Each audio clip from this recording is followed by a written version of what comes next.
Sir, मला मोठं होऊन शेतकरी व्हायचं आहे.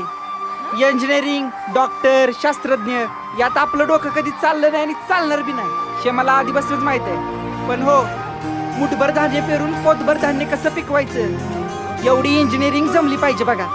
आणि का नाही, कुठल्या पिकासनी कुठली औषधं कधी कशी घालायची एवढी डॉक्टरकी जमली पाहिजे बघा. आणि संकरित बियाणाची पैदास करून धान्य कसं पिकवायचं एवढं विज्ञान समजलं पाहिजे बघा.